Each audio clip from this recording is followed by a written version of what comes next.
And we are live. Welcome back to Takes by Fans. Today is November 20th, a beautiful Thursday, 2025. I'm your host, St. Nick, and we got a great show for y'all today. Alrighty, well, we are back right on time, folks, because we got Week 12 kicking off in the NFL tonight. Let me hear y'all. Week 12 Thursday Night Football, and we're in for a gift tonight, folks, yes? Because they're back, no? Come on! The Buffalo Bills are right back in action, getting the big dub last week. They're back in the good graces. Josh Allen had 6 touchdowns. He's the greatest player ever. Back in the MVP category for some reason, but the challenge is on again tonight. He faces one of the best defenses in the league, and this time, hey, Josh, you're not at home, okay? Roger Goodell thought, hey, this was an easy game. We don't have to give it to you at home. You know, they give you the Chiefs in Buffalo. They gave you the Ravens in Buffalo week 1. They give you the Bucks in Buffalo. So this one, Josh, another test for you, and we'll see if you can pass it, or we'll see if we have to bring out the bye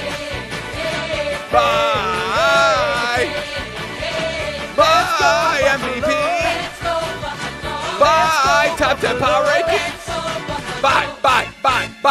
The Bills make me wanna Bye. So we'll see if we have to bring this out tomorrow. We'll see. So we got that today. We'll preview the game. We'll talk about it. Thursday Night Football, Bills at Texans. We'll also preview and predict the lines for the rest of the games in Week 12 as well in the NFL. Once again, where is our thinking lining up to Vegas? And there are some games I want to see where Vegas is heading. There's some narratives out there that I think are going to have people hesitant on picking a side this week. And we'll see if Vegas is leaning into that or if they're telling us something with that line. And I'm kind of really talking about J.J. McCarthy in the Vikings, folks. I know everyone wants to throw J.J. McCarthy in the trash, but not so fast, all right, folks?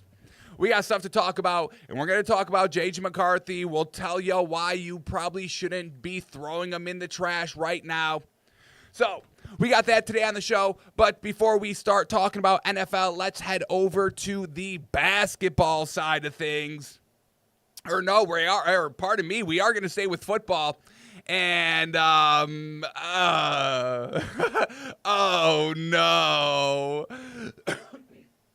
James Franklin became the new head coach for Virginia Tech football. For what?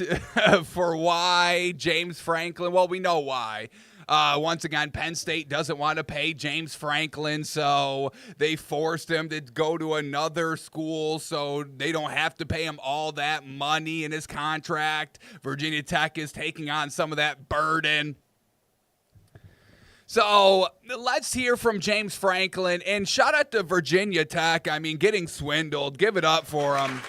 Virginia Tech taking a garbage head coach and some of that contract. I mean, I just don't know what some teams, organizations, colleges are thinking when they go to hire, but let me digress. But let's hear from the man, because he was on SportsCenter. He was doing a press conference. I mean, James Franklin was all over the television the other day. So let's hear from the man himself. Let's hear what Virginia Tech football is getting. And let's all remember, Virginia Tech does play this week. And they play Miami. Oh boy, James Franklin thrown into the fire his first week. But let's digress. Let's hear how James Franklin was introduced, and let's start with his appearance on SportsCenter, because we know if you want good PR, you head straight to SportsCenter, right? Steve Ballmer, all these allegations. Let me get out in front of it and go on SportsCenter and try to save face a little bit. Didn't work out too good, did it? Now we're going to get James Franklin on ESPN SportsCenter. Let's hear it. Joined by the newest member of the Virginia Tech family, James Franklin. Congratulations, Coach. This is my first question because there are openings at Florida, LSU, and Auburn, to name a few. Why is Virginia Tech the best fit for you? All right, can I answer this question? Why is Virginia Tech right for you? Because it was the only school dumb enough to accept him as their head coach. Do you listen to the other programs that she lists? To name a few. Why, family, James Franklin? Congratulations, Coach. This is my first question because there are openings at Florida, LSU, and Auburn, to name a few. Why is Virginia Tech the best fit? You could have gone to, Florida, Auburn, LSU, these kind of elite, kind of top of the crop programs. Why did you have to choose lonely old Virginia Tech? And let me just say this, folks. I'm not knocking Virginia Tech. Shout out to Virginia Tech. Shout out to the Hokies, okay? But you're not this big name program school, so settle down. So, James Franklin, why did you choose lonely old Virginia Tech when you could have had the glitz and glamour of Florida and LSU and Auburn, these big programs? Why not go there? Why go to Virginia Tech? Let's hear. Fit for you. Well, I think a couple things. First of all, they offered me the job. The other schools didn't even call. I mean, let's make sure that's the real reason. Because that is true. All right? The reason why James Franklin isn't at Florida or LSU or Auburn is because he's not a good coach and they didn't want him. All right? Let's put that out there. Obviously, very, very aggressive right from the beginning. Very transparent about their plan. It became obvious to me that this is a place that had done their homework really before, Have they? What homework were they doing on you, James Franklin? Once again, this is what has James Franklin done ever? I became available. They had a plan. They made a commitment. Study the ACC, do benchmarking of where they stood in the ACC and where they want to be, but then also nationally, right? I think that's important. I think that's a mistake that a lot of athletic directors and presidents make is they only want to benchmark based on their conference. And my argument is that all what our expectations is going to be is just the conference. So. Well, James Franklin, let me just ask you this. I mean, what happened in those top games that you were in? I know you could always beat the lower seeded teams. I mean, that's good. But what about the games that you were in when you were facing the higher seeded teams? Do those games not matter? Are you not taking those games into consideration? Because you didn't win. You won 2 of them. You're like 2-31 in big games against ranked opponents. I mean, what are we talking about? So that's James Franklin on SportsCenter, but it gets even better, folks. It gets even better. So let's start here. James Franklin in his press conference at Virginia Tech. There's some quotes out here, folks. And once again, how anybody could watch him and want him to be your coach, how anybody could listen to whatever he's saying and still be like, yeah, I offer you the job. It's mind-boggling. The only reason why James Franklin is a coach right now is because Penn State was calling literally every football team, hey, James Franklin's available, right? All right, I'm just making sure. Hey, James Franklin's available. He was great for us. I mean, James Franklin, we would hire him if we could. We just can't, though. We're going in another direction, but he's so good, you should hire him. Penn State did not want to pay the rest of his contract, so they forced him to go to another school, so that school pays him, so Penn State doesn't. We went over this. We talked about this, folks. Let's not act like James Franklin's a good coach. This is only about money. Not wanting to pay him money. That's the only reason why he's coaching right now. This is the only reason why he's in Virginia Tech right now. Money. He's not a good coach. Don't let him swindle you, folks. Let's digress here and listen to, once again, the words that he says himself, folks. Now, look, I was trying to confirm this video, all right? I believe it is real, but I will say there is maybe a 1% chance that this is edited. But James Franklin at his press conference was saying so many outlandish things that actually you could hear somebody laughing in the background. But let's go over some quips from this man at his press conference. This first one, I mean, woo, it's a doozy up first. Here we go. This is James Franklin in his introductory press conference, folks. Sure why, but the plays just seem to work better when you got really good players. We had a running back at Penn State. Maybe you guys have heard of him named Saquon Barkley. When you got really good players, we had a run. Sure why, but the plays just seem to work better when you got really good players. Do you hear that, folks? Do you hear what he said? I know it's a little low, pardon me. But he says plays just work better when you have good players. He's like, I don't know what it is, but, plays work better when you have good players. And then he goes to say, maybe you remember this guy Saquon Barkley when he was at Penn State. There was something when we handed him the ball, it was just a little different. Sure why, but the plays just seem to Now, work look, better. I understand, having good players and wanting to have good players. But to say that the overall success of your team is going to be if you have good players or not, I don't know if that's a good look and like a good opening statement you come into a team with. Be like, hey, if you guys get me good players, oh man, I'm going to bring y'all to the top. But only if you bring me good players, only. I mean, look, James Franklin, didn't you not just have your best quarterback ever in Drew Allaire? And you were still losing games? Losing games at home? So that doesn't really, match what you say. You had good players. You still lost the games. You still lost the big games. You still lost the big games even when you were at home, when you had those good players. And as he says this, you can hear somebody laughing in the background. And once again, I know this audio, there's something going on, folks. I changed my whole setup around. Pardon me. I feel like my mic is lower. I feel like my sound is overall lower, so I apologize. And I know it's hard to hear in this video, but When you got really good players, we had a running back. you literally hear somebody laughing in the background of this video when he says that. We get it again. We get more from James Franklin. Here we go. That is the current team, and that is the players that we're going to bring in for competition. And the reality is, people worry about, well, is he going to have favorites? Yes, I am going to have favorites. My favorites are high production and low maintenance players, coaches, and staff. That is the current team, and that is the players that we're going to bring in for competition. And the reality is, So, also bringing in, let me skip that. I can't even hear that one. God dang, sheesh. We'll go here. I think this is the same video, but here we go. The current players. This is a unique situation where I'm here early. This is a unique situation we're all in. Current players, heads up here. You better listen up. One of the challenges always when you're taking over these new jobs, you're always recruiting for the future. Well, the most important thing is recruiting our current players.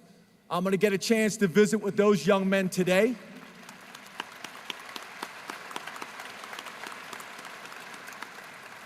I think a lot of times the current team is worried about the new coach coming in and wanting his own players. The day I signed the contract to be the head coach at Virginia Tech, they're all my players. That is the current team, and that is the players that we're going to bring in for competition. And the reality is, people worry about, well, is he going to have favorites? Yes, I am going to have favorites. My favorites are high production and low maintenance players, coaches, and then once again, it's real. This is real. This guy is laughing. There's somebody laughing in the background of this dude's press conference after everything he says, yo. staff. You get most people I'm gonna clapping. get a You get chance this to guy visit with laughing those in the young men background. This is from the Hokies official Twitter account themselves. That background laughing is real, folks. So, current Virginia Tech players, you're playing for your careers over there. You're playing for your scholarships because James Franklin, he doesn't care. All right? The recruiting process starts now. You want to be a Hokie next year? You better show out right now. And James Franklin says, hey, I will have favorites. Hey, this isn't good. This isn't good for the NIL era, right? I He think wants a lot of low time maintenance, high demanding players. Oh boy. and the reality is, people worry about, well, is he going to have favorites?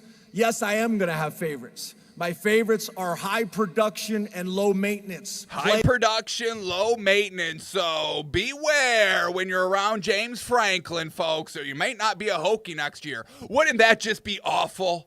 Would that not just be awful to not be able to play at Virginia Tech next year under James Franklin? That would be the worst thing possible, folks. Man, oh man. If I'm a player, I'm going to start acting like the biggest diva. Get me out of here. No, thank you. All right, and then here we go. We get more. Two more things. One more quote here by James Franklin. Listen up. I want to thank Penn State. I had 12 years there. It's very unusual in college football to get 12 years at a place. Yes, it's very unusual to be in a college football program for 12 years. It's even crazier to be at a college program for 12 years and not win. That's what's even crazier, that they kept you around that long. So James Franklin, I mean, he was saying all kind of the quiet parts out loud a little bit at this introductory press conference. We'll see him in action this week. He's against Miami, Florida. So let's take a look. Is Vegas giving James Franklin any love here? Miami at Virginia Tech. Virginia Tech plus 17.5. Oh, no. I think we have to swallow the points here, folks. Give me Miami minus 17.5. I'm not buying into James Franklin. Penn State's winning games now without James Franklin, okay? I'm not buying into Virginia Tech. Virginia Tech, is this one of their biggest spreads? They were minus 13.5 against FSU last week. 13.5 against FSU. This is I think this is their biggest spread of the season. And rightfully so. We do know Miami's one of the better teams in the country. They're currently ranked 13, but get a load of James Franklin this Saturday, folks. It should be a doozy. It should be a doozy. All right, and then the final thing here by James Franklin, and then we're going to get out of here, is once again just the overall support for James Franklin. I mean, okay, whatever, but you're not getting any support over here by me. Once again, we told you James Franklin's only coaching because money. It's not because he's a good coach or anything like that. But it's just so, it's just ridiculous how people just have the smallest praise for people. We got people on Twitter, and this got like 6,000 likes. This got 6,000 likes, folks. This guy says, quote, imagine getting fired as a coach and still having ambition and desire to win a championship rather than sit around and eat up a buyout. That's literally everybody, folks. That's literally every head coach. What head coach do you know that got fired and then said, all right, I'm not even going to try anymore?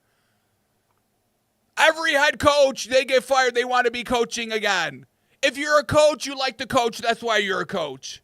So James Franklin getting kind of the lowest hanging fruit possible. Oh, wow. James Franklin, he could have wallowed and, pitied and didn't look for another job and just said, oh, woe is me. I guess I'll just get this check and won't do anything. What coach is that? Even Bill Belichick is coaching in fucking UNC, folks, okay? Hard not to like James Franklin for being a man and getting right back up after getting knocked down. Oh, my God. He knocked himself down because he can't coach. I mean, it's just how people say things and how people treat people sometimes. It's just a little ridiculous. Shout out everybody, okay? But look, I mean, we're talking about a premier job, folks, all right? We're talking about a big program that he wasn't able to win on. We're supposed to feel sorry that he got fired. We're supposed to feel sorry that he was losing games. I don't know, folks. I don't know about everybody. Sometimes, y'all. I don't know about y'all. All right, we got to move on. I mean, James Franklin's going to get me in trouble. I always look like the bad guy. I get it. I'm the devil, folks. If you haven't known, if you're joining in now, I am the worst person on the planet. We got to move on, folks. We got to move on. James Franklin, one more James Franklin. He's doing things the right way. You know what? Shout out. You know what? I'm not going to say anything. I'm not, because I had something to say about this video, but I'm just going to keep my mouth shut. This is James Franklin. They're doing things the right way in Virginia Tech. Here we go. The last word on James Franklin. He has it himself. I'm not saying anything else. The things that I think are important to everybody here is in my 15 years, we've always done it the right way. There's no shortcuts in building a program. And I think we have a track record that shows that. And I know that was important to all the men on this stage as well. Winning is really important. There's nobody that understands the importance of winning more than me, but there's also a way to do it with character and integrity, and we'll continue to do that and represent Virginia Tech the right way, both on and off the field. Some other I told you James Franklin was going to have the last word, but what the fuck is he talking about here? The When have things you that I think are won? important to everybody When here have you won? is in my 15 years, we've always done it the right way. The right way? You haven't won to do it the right way. Maybe you should be doing it the wrong way. Maybe that's the lesson. There's Maybe no I've got it wrong. shortcuts. Maybe we've all got it wrong. Maybe we should be do like the mob. We have to do it the wrong way. building a Because program. doing it the right way obviously doesn't work. And I think we have a track record that You don't have. What's your track record? Show me. Your best year in college football with Penn State was one of the worst years overall in college football. Folks, do you not understand college football is not good right now? Like the last 3-4 years, has college football been that good? Has there been that much parity in college football? Not really. I mean, every team is junk right now. Where's the good teams? Where are the elite teams at? There are none. And it's been like that.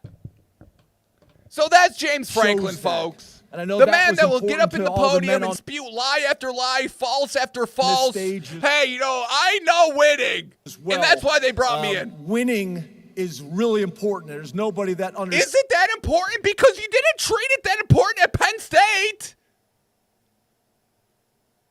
All those big games that you were in when you were going against Power 10, top 10 teams, ranked 10 teams. You weren't winning those games. So is winning truly that important to James Franklin?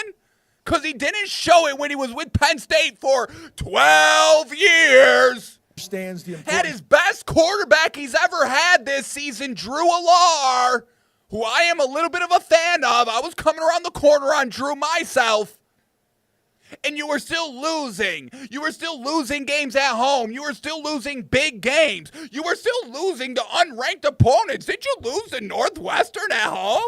I mean, it's just, you could say whatever the hell you want and people will eat it up. Oh, mama. It's all too much, folks. Nothing matters. This life got too deep for you, baby. This life life is got starting to get a little too too deep deep for for me. you, baby. Sheesh, I'll tell you. This life got too deep for you, baby. Shout out to James Franklin. Everybody better fucking bet him plus 17.5. He knows winning. He's going to get this team right. All right.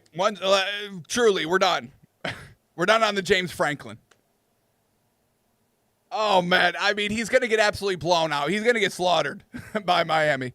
I got to check the sharps real quick on this. I'm sorry, folks. Pardon me. Pardon the interruption. Let me see where the sharps and the money are here for Miami, Florida versus Virginia Tech tomorrow, folks.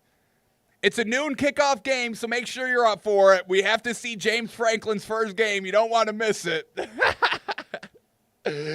Oh, man. Oh, man.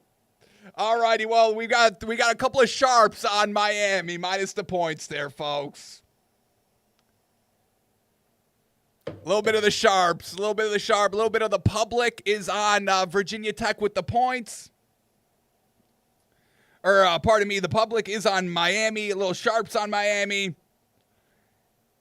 A little bit more of the money on Virginia Tech, so the money's riding on James Franklin. All right, we're done. We're moving on. We're moving on to this. Let's move on to a little basketball.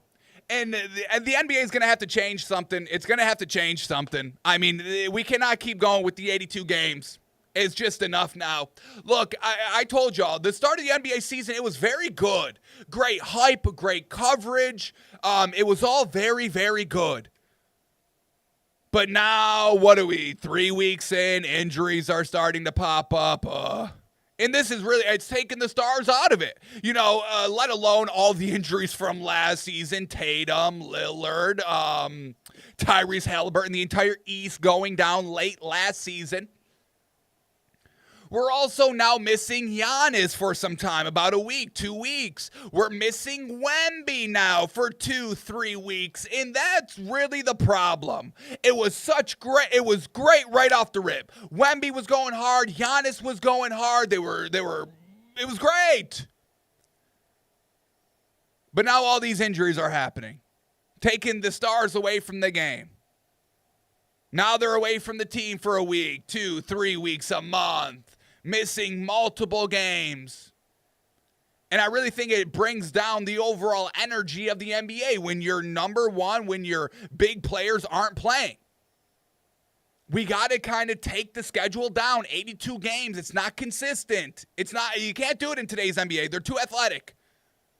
We got to change something. The NBA, they're trying to find a way to reduce injuries. This is from Shams yesterday. It says, quote, the league is launching a league-wide biometric assessment program. And look, it's about damn time. Shout out to the NBA for finally doing some research into what would maybe make their product better and make their players less injury resistant, less injury prone. I mean, it took what? How many years has the fucking NBA?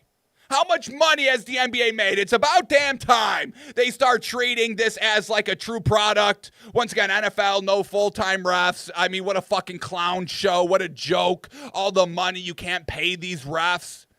The NBA, oh yeah, okay, I guess we can look into something.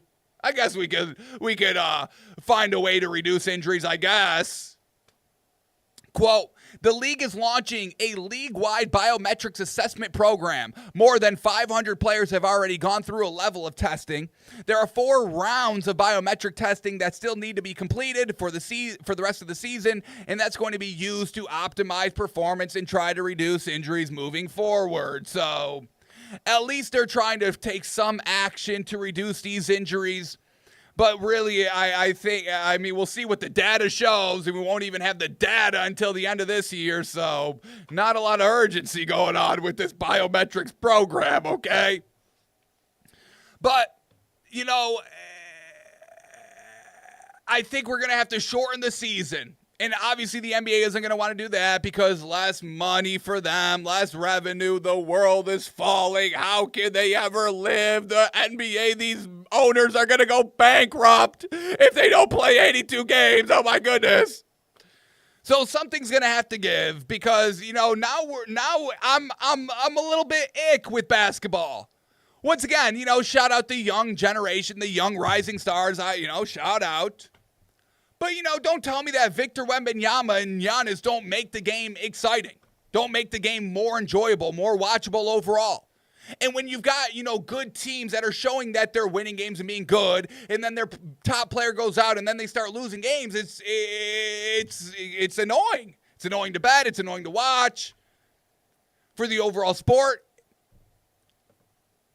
So, we'll see. We'll see what happens. We have Steve Kerr. Also, once again, he's concerned. It's not just me, all right? And once again, the refs. We told you Doc Rivers was told, Giannis wasn't getting any calls because, he was playing through the contact and he's too big. What do you want us to do? So now Giannis getting banged up, not getting any fouls called. He's out. Something's going to have to give here, folks. Something's going to have to give. We get Steve Kerr. He is concerned about the increase on soft tissue injuries. Says, quote, they believe the wear and tear, the speed, the pace, the mileage is factoring into all these injuries. This is from the medical staff. The medical staff is saying this, folks. The wear and tear, the speed, the pace, the mileage. The pace in the NBA right now, once again, is crazy. all pushing the ball. Once again, just hyper athleticism, hyper speed. It's going to take a toll on the bodies, the wear and tear, the mileage. We've already had players, doing load management for the last 10 years. I mean, for 10 years, that would have been, good for the NBA to start looking into the biometrics, right? When this first, because Michael Jordan, and during his era, we heard it during the NBC interview. Oh, I would never load management. Oh, me, I would never. The fans, they paid hard-earned money to see me. I'd get out there if I could play. Load management? Are you crazy? Never see me doing that. So, these leagues with billions of dollars, not trying to innovate, not trying to make their product better, product safer.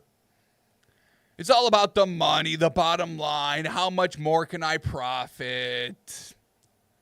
Once again, shout out, get your money, but, at some point it's enough. At some point, but who am I? Who am I, folks? I'm nobody. So we'll see if the NBA truly cares. They don't, but we'll see. We'll see what they do. And once again, Kyrie Irving, big star, right? Anthony Davis, we don't want to see him, so good, Anthony Davis. You could trade Luka Doncic for, right? Injuries. But Kyrie Irving is reportedly making great progress on the court, but his return this season is in question because of, quote, other reasons. And folks, if you remember, before the season started, I told y'all, do not fall into this trap. Kyrie Irving will not play this season. I told y'all, he told y'all. We're not going to do this Ben Simmons thing with Kyrie Irving now. I will not allow it. Every week, next week's the week. He's back. He's ramping up on court activities. He's dunking now. Kyrie Irving is done playing basketball for good. He wants to be a streamer. He told us he doesn't have the love for the game anymore. He showed us during the finals. He told us on stream. So these quote-unquote other reasons is because he doesn't like basketball anymore. He doesn't care. He just wants to stream. Everybody nowadays wants to be a streamer. A la Michael Porter Jr. And Michael Porter Jr., goddamn, dude. Damn. Aren't you a champion? You won champion with the Nuggets. You should have been on the Nuggets your entire career, but they got rid of you. They bounced you. Because you're really not taking it seriously. Michael Porter Jr. is great, folks. Literally, when he was, coming into the league, some people were comparing him to Kevin Durant-esque. All right? Now, the back injuries and all that, he never really utilized his full prime, in my opinion. And it has to do with podcasting, folks. The Brooklyn Nets have advised Michael Porter Jr. to steer clear of certain topics when he's podcasting. How about we just stop it in general? And once again, I'm not saying, you shouldn't have a voice or you can't talk or you can't say anything. But once again, can we stop putting streaming above everything else? These athletes, these millionaires, they'd rather stream than do anything else. And I get it. There is a little bit of a, what's the word? There's a, I can't even think of the word I'm trying to use here, but there is a, I get it. I get the streaming angle. Okay, it looks attractive. I get it. But you're an athlete. You play in the NBA. You play in the NFL. Your time for streaming will come. Your time to be at the pinnacle of sports and competition, it's not that long of a window. Average is 3 to 4 years. Now, if you're a superstar, if you're good, you're going to last 10, 15. But the average athletic window is 3 to 4 years. So how about you put your all into the game, and then after you start streaming. Once you retire, you start streaming when you got a little bit more time on your hands. I mean, Tom Brady couldn't even juggle the sport in his family. Couldn't even juggle that. You think these players are juggling the game in a podcast? No. And they're acting like they're changing the world on these live streams. I'm starting a movement here on these live streams, and I'm getting everything right. I'm fighting social injustice while streaming. No! This is Michael Porter Jr., folks. This is his podcast. Imagine like you just meet someone in the lobby and like you're not attracted to them at all, and it's like, okay, now you have to fuck them and pretend that you like it. No, that's definitely It's tough. awful. Imagine That's what he'd rather do than play basketball? Interview a former porn star? Or, pardon me, adult actress? Pardon you me, just former meet adult someone in actress? the lobby and like you're not attracted to them at all, and it's like, okay, now you have to fuck them and pretend that you like it. No, that's definitely It's tough. awful. Nah, man. That's what you'd rather talk about? Hey, Michael Porter Jr., have you ever been in a hotel lobby and you saw somebody unattractive but you still had to fuck them anyway? Has that ever happened to you? Don't you guys hate it when you're just sitting in the hotel lobby and you look at somebody and be like, that's who I have to fuck. Oh, he's ugly. Unfortunate.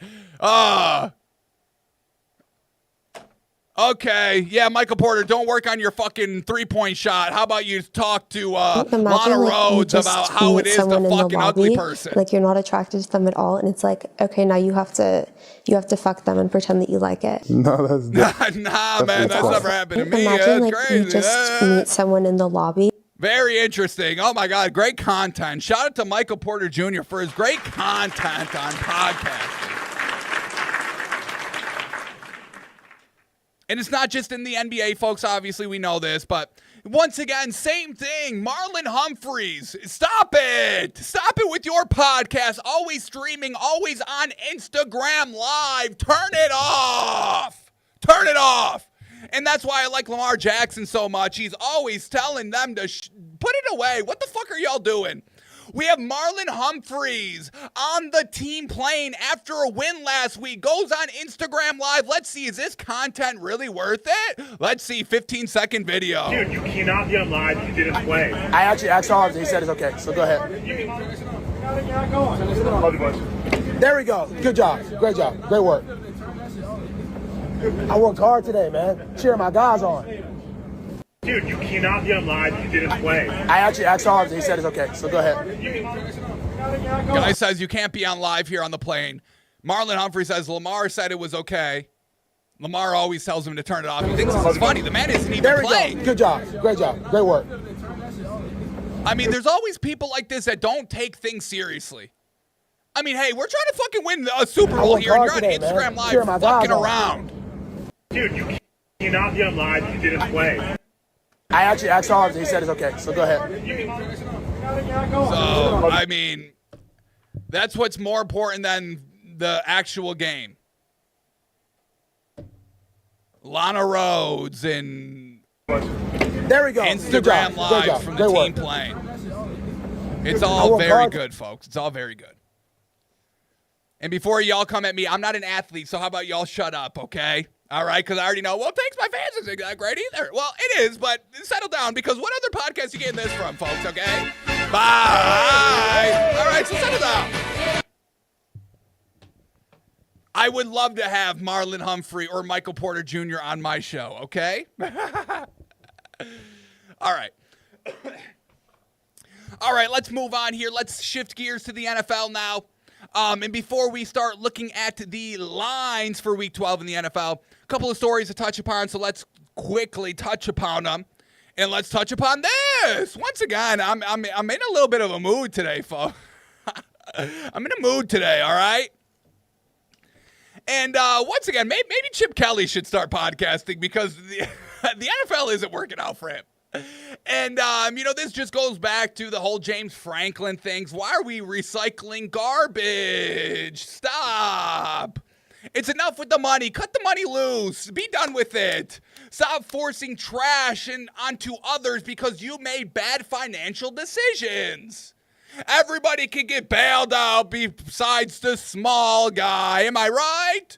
Penn State. Oh, it's okay. It's okay. You don't have to pay them all that money. We'll just send them to another team, and that will eat up some of the money, so you don't have to pay them all that. It's all just so great, folks. Shout out to America. Welcome to America. It's all great, folks. It's all great. All right. All right. Let's try and digress a little bit. But Chip Kelly, I mean, what the fuck is going on here? I mean, Chip Kelly, when was he ever good? And this is just another thing. Why? Why would the Raiders get Chip Kelly ever? Did he ever really have success?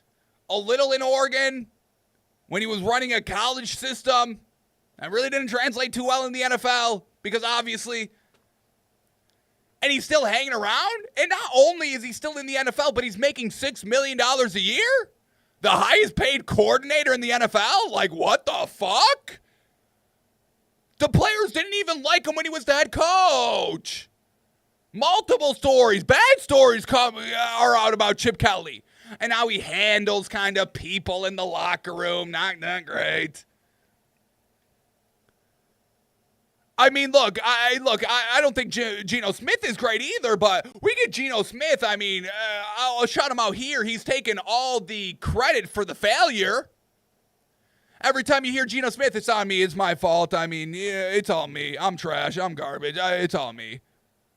Which I can respect. And look, Geno Smith isn't that bad, okay? And they still got Ashton Jeanty, who everybody ranted and raved about. And they still got one of the best tight ends in the league. So the fact that they're struggling so mightily to score or even move the ball, it's a little ridiculous when you got Tom Brady and Pete Carroll, Chip Kelly. I mean, that's kind of the stooge here, right? And Pete Carroll a little bit on his way out, too. So the Raiders, I mean, this is really the worst team in the NFL. I mean, you know, everybody wants to clown the Dolphins into and Mike McDaniel. Whatever the fuck the Raiders got going on, that's the worst by a mile in the NFL. Chip Kelly's got to go, folks. He's got to go. What the fuck? All right, we touch upon in the NBA world, but it's also obviously in the NFL world, these injuries, and they're getting everybody. Michael Penix Jr. did, unfortunately, kind of tear his ACL. He's going to have to have surgery to repair it, and he's probably going to be out, 9 months. So we get the Michael Penix Jr., he's injured. We had the Lamar Jackson injury. We've got Aaron Rodgers, which isn't really soft tissue, but he's also banged up. Something's just got to give a little bit here. What are we doing? Where is the money going? We've got medical staffs, right? Where's the money going? Because we get a little bit of an insight here, and maybe the medical training staff, we get a little bit of insight here. Because the biggest team with the most injuries this season is probably the Niners. A lot of injuries, quarterback, receiver, a lot of people getting banged up over there with the Niners. Now we have this little inside bit of information with the Niners. Quote, I talked to somebody tonight who's worked as an athletic trainer for multiple NFL teams, and we started talking about the Niners' injury history. This person said it's pretty known in NFL circles among strength and conditioning people and physical therapists that the 49ers do things differently than other teams and that they have their own philosophies when it comes to strength and conditioning, physical therapy, and weightlifting.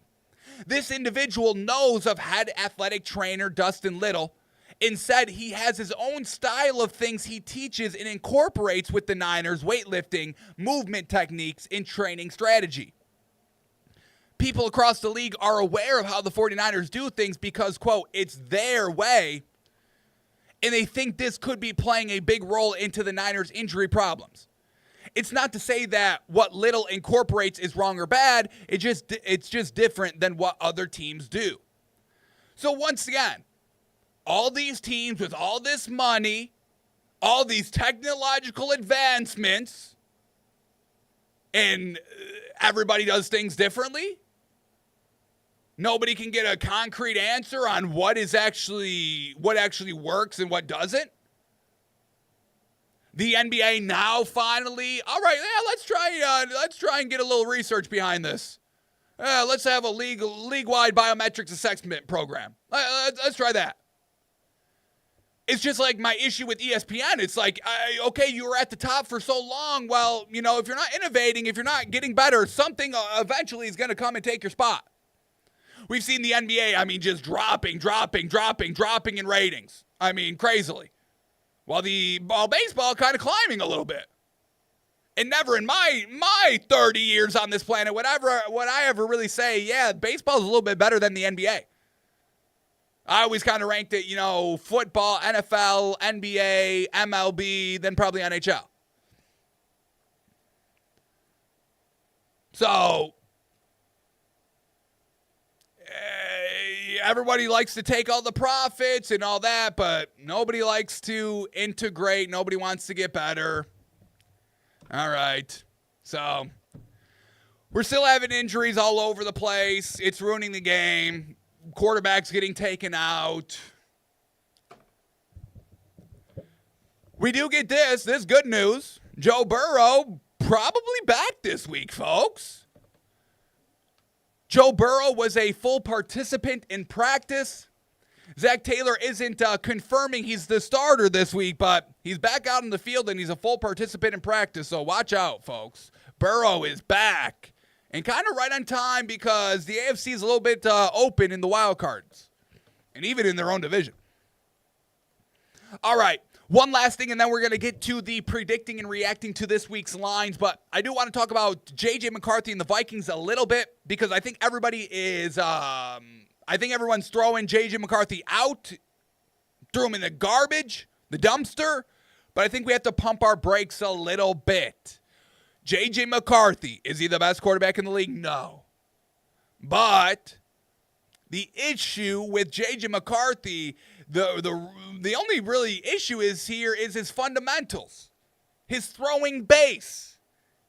He likes to do a little bit of a leg kick, generate a little power from that leg kick where, you really generate more kind of power and just overall better accuracy when you're planted, when you got a nice little base to throw from. And, you can always get away with, bad fundamentals and all that through college because, bad defenses. Not everybody's good on defense. But once you get to the NFL, fundamentals are fundamental, all right? So watch out for J.J. McCarthy. They think they may have diagnosed a problem, the overall issue, and they have kind of been figuring it out and correcting it. This is Kevin O'Connell at the podium discussing kind of J.J. McCarthy's leg kick motion that he does, kind of throwing the ball every now and then. The back leg come around and whip up a little bit. Is that something that you've seen quarterbacks be successful with, or is that something you ideally don't want to see? Yeah, I think to a certain extent. I think the violent leg whip, can sometimes be, depending on where guys generate their natural power from. You can see some of that just as the ultimate kind of disassociation between the lower and upper half that creates the torque that some guys put a lot of revolutions on the ball, and that would definitely be, the category I would put JJ in. Now, I also believe very strongly that he doesn't necessarily always need that, and those 80-85% throws that have plenty of velocity on them, but also are the location seems to be better. The friendliness of throwing more runner's balls for guys for the ability to have some run after catch. And then just the progress in rhythm from a little bit more comfortable base while not taking up too much space in the pocket is also, part of it. But I think it's something that some throwers, historically you've seen them do it. But to me, it's the times where it can be credited due to a lack of foundation and balance more so than the torque that he's generating, and I think there's a middle ground there that we're working towards, and we've seen from a kind of a smooth rhythm standpoint that I think is what we're hunting a little bit more on a snap-to-snap basis. So, obviously, J.J. McCarthy, we've seen some good plays by him. Obviously, we've seen some, And it just goes with that consistency. Just keep your feet planted, keep that base planted 2 feet firm, and let it rip. It's nothing with his just overall motion and the overall velocity that he can throw the ball with. That's all good. But just that if you want to be consistent, you want to be consistently accurate, gotta maintain those fundamentals. And J.J. McCarthy knows it, and he knows he's close, and they've been working on it. J.J. McCarthy says, quote, J.J. McCarthy believes he's close to putting some things together, comparing it to a cork that's about to pop, saying, quote, I feel like it's really close, but it all comes down to fundamentals in the little details. So it's starting to click for JJ. He's back out there, back from the injury, and they got the win last week. So nice little foundation there. Build off of it, maintain the fundamentals, and the Vikings have a nice game-managing quarterback on their hands. All right, we're going to move on. We're not going to talk about this. But Athlete Spotlight, Jordan Hudson. Jordan Hudson is in an adult cheer. Shout out. Look, do your thing. You like cheers? Okay. But this is them. This is them. This is Bill and Jordan. Bill is here, cheering on his girlfriend. Shout out to that. We love a supportive husband. So that's that. I didn't know they had adult cheer competitions. Shout out to them. All right. But let's close up here. We got football on tonight, baby. Week 12 kicks off tonight, folks, Thursday Night Football, and we got a good matchup here. Bills at Texans. Josh Allen coming off such a great performance. 6 touchdowns, 3 running, 3 passing, 3 rushing. Woo! We've never seen that before. Josh Allen truly is the greatest quarterback of all time. There is no debate. On a lonely old regular season game here at home, he could put up 6 touchdowns himself. We have never seen anything like that. And they're back in action today against the best defense in the NFL. I've got them top in my power rankings. I have them high. Everybody clowns me for it. But let's predict and react to these lines here, folks. Is our thinking lining up with Vegas? Who's off, me or Vegas? And who's more sharp? We all find out with predicting and reacting to the lines. So here we go. Let's start with tonight's game.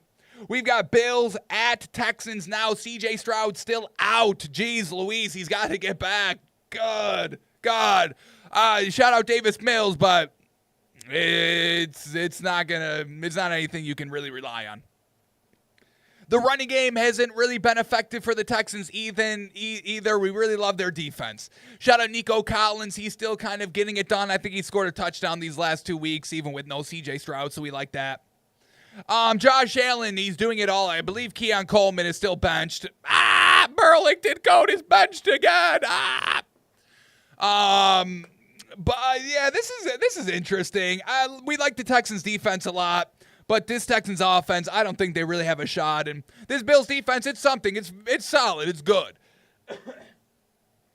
So I do think the Bills potentially go back-to-back wins here, and I'll have to hear it. Wow, the Josh Allen took down the best defense in the NFL. Wow, of course he's the best. Wow. They didn't have C.J. Stroud, and he didn't win yet, so settle down. But I'm gonna go Bill. I'm gonna go Bills -1.5 here, or Bills -2.5 here. No C.J. Stroud is really the issue here. But I'll go Bills -2.5 on the road. And we get Bills -5.5. So Vegas still gushing over the Bills. It kills me to say it, but I think we do have to take the Bills -5.5. It's really just coming down to this Texans offense. I don't think Davis Mills is going to be able to be a game-managing quarterback here, unfortunately. I think the Bills defense gets after them, and the Texans offense just has no answers. I don't think it's Josh Allen single-handedly winning this game. Let me just put that out there. It's the lack of Texans quarterback good play because it's a backup sin. And once again, going back to the injuries, I know the soft tissues, but honest, NFL, please teach these rookies to fall. I mean, what the fuck? These young players getting concussions every fucking year. Jackson Dart, teach these people to fall. Tuck your fucking chin. Everybody falls and flops their head, and then they head it on the ground. I mean, even Josh Allen's close to knocking himself out when he flops. When he throws his head back and it hits the turf. We saw Tua having to take jiu-jitsu, karate classes to learn to fall, tuck the chin. Why is this not a mandatory thing? It should be a week-long thing. This is how you take a hit in the NFL. These are now grown men. These are not pussy college kids anymore that you're going against that don't care about the game. This is now TJ Watt coming at you.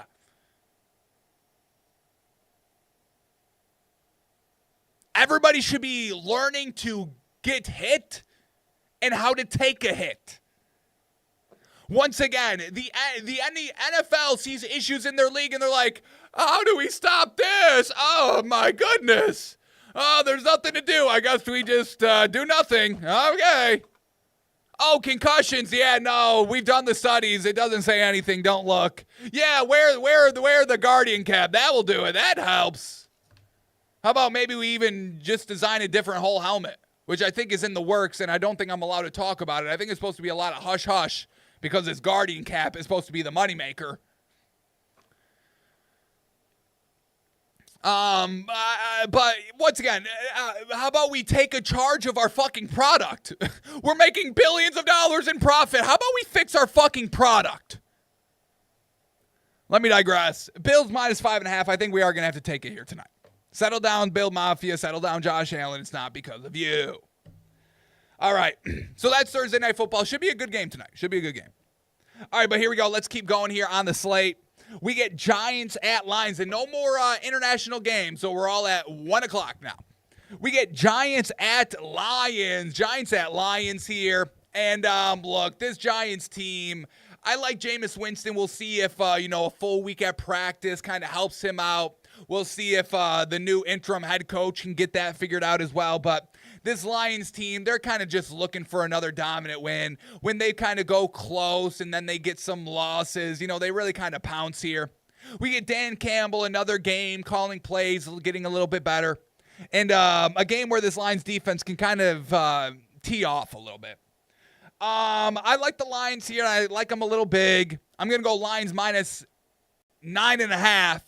We love a good Jameis Winston, but I just don't know about this team as a whole. So I'm going to go Lions minus 9.5.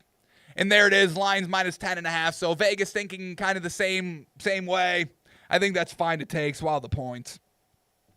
All right, here we go. Continuing on, we get Patriots at Bengals. Oh, boy. Throwing Joe Burrow to the Wolves. That Patriots defense kind of solid. Bengals at home. You like to see it. Joe Burrow can sling. I mean, they're going to be putting up points regardless. Good defense, bad defense. Bengals defense kind of been hanging in a little bit, and I just think the Patriots are a little overvalued here right now. Everybody on ESPN, national media, Drake May's MVP. This is the best team in the league. No debate, hands down. They have had a bit of an easy schedule overall, but people are still giving them their flowers, and still respectfully so. This is going to be an interesting one. I mean, I think, obviously, Bengals are going to get points here, and I think you have to take it. I think this is a game where everything you're thinking is already going to be in the van.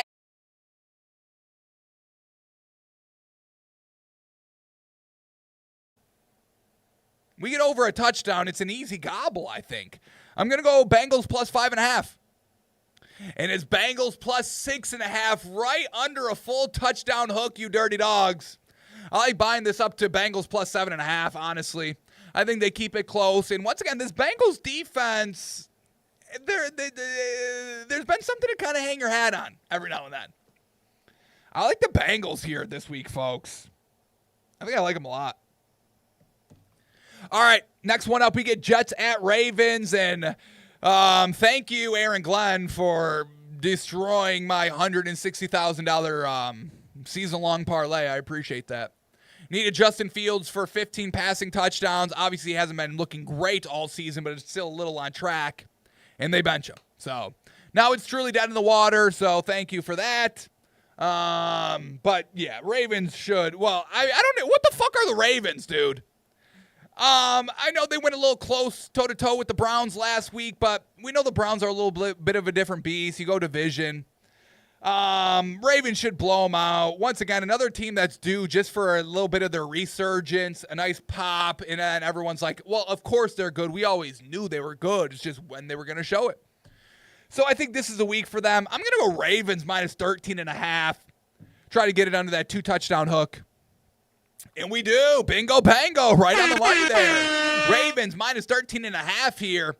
And I think, once again, it's fine to swallow that. Tyrod Taylor, I guess he moves the ball a little more, but he's still turning it over, and they're still not putting up touchdowns even with him at the helm. So Jets on the road, no thank you. Give me the Ravens. I think it's going to be fine to swallow some points here this week, folks. All right, next matchup up here, we get Seahawks at the Titans. Seahawks at the Titans. Once again, Sam Darnold. Woo! Woo! Last week, all those turnovers. Well done. Well done. We knew that's Sam Darnold's game, folks. The Rams are one of the best defenses. Nobody wanted to give us any credit. Everybody was on the Seahawks. Oh, my God, they're going to cover the spread. They're going to blah, blah, blah, blah, blah. Stop it with Sam Darnold. We know, folks. And honestly, I'm going to tell you this. This Titans defense is a little sneaky sometimes. So this is going to be interesting where Vegas puts this spread. I'm going to go Seahawks minus 14.5 here. Once again, this Titans team, they got to get it figured out. The offense is kind of coming together a little bit ever since they fired their head coach, kind of. But Seahawks, probably their chance to get back in the good graces, and Sam Darnold not turn the ball over so everybody gushes. Could honestly care less about this game. A good one to stay away from, probably.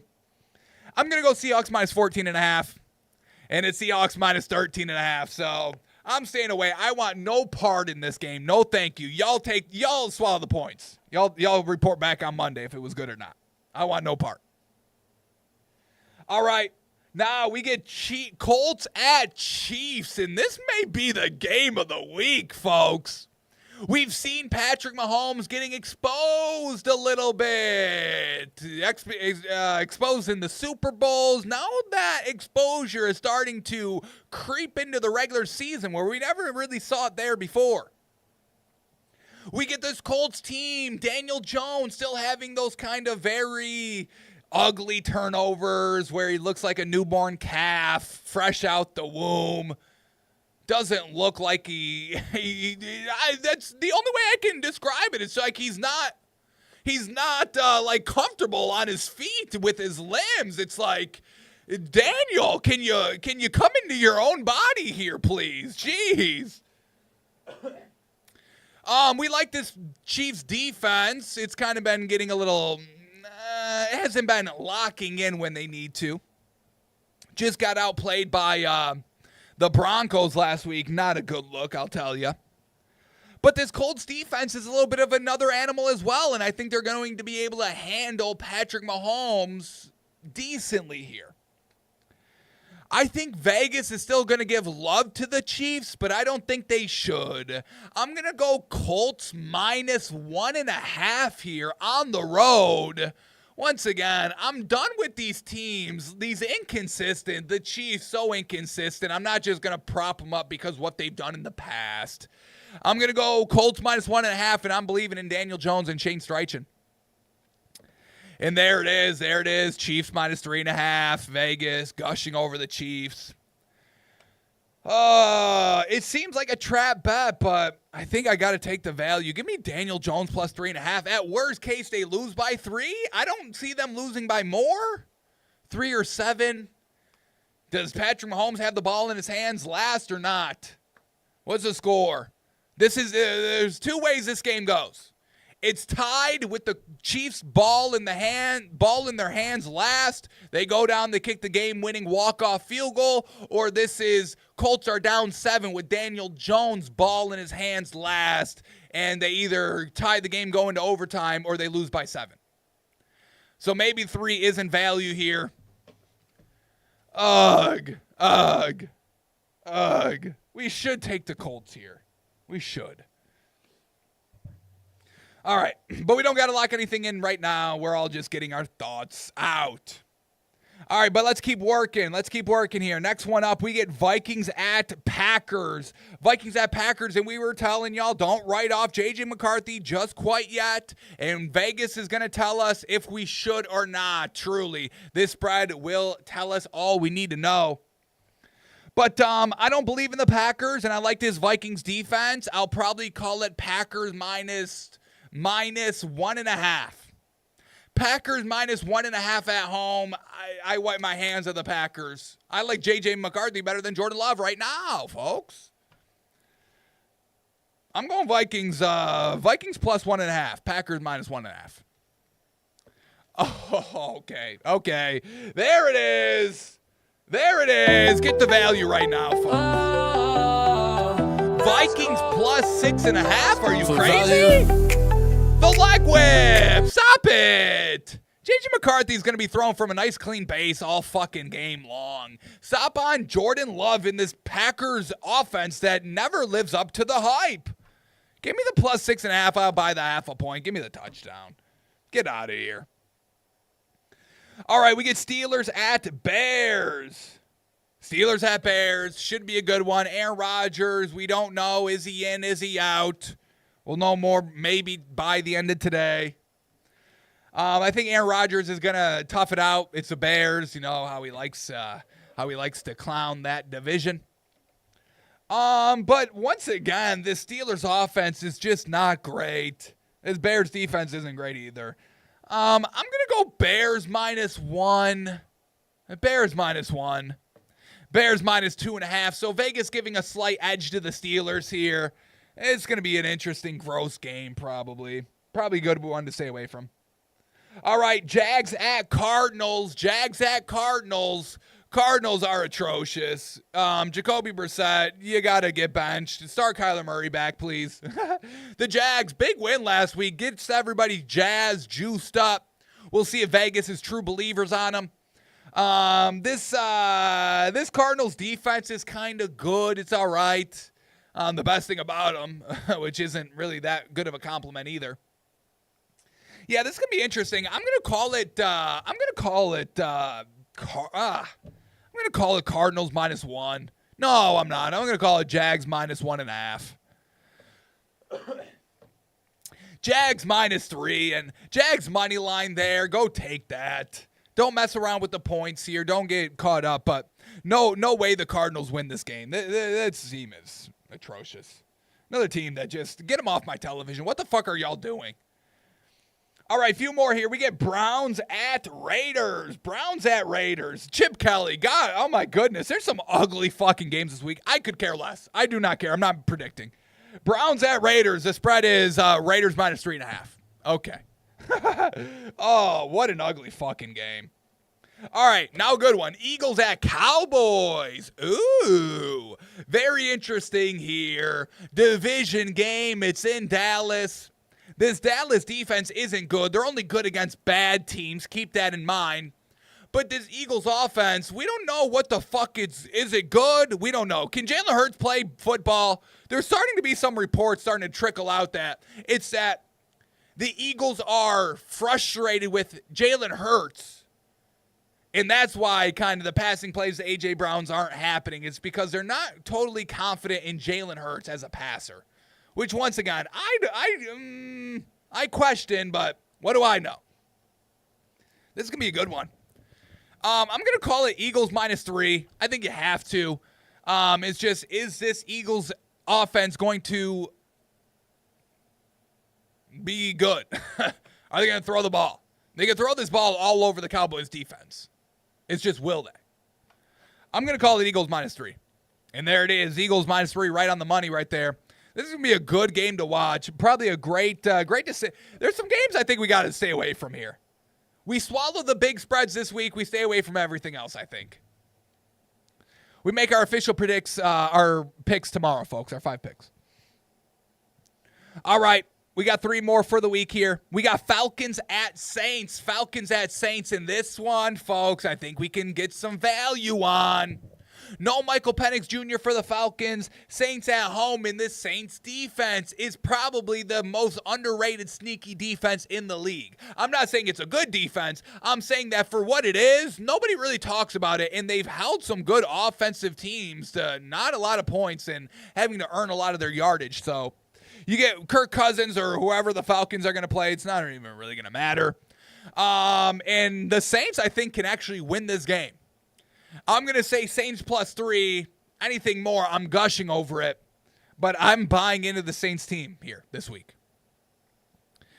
And it is, oh no, okay, dang it. Damn. Vegas giving us no value here. Saints -1.5. Saints -130 money line. God damn. Got to stay away from it. Got to stay away.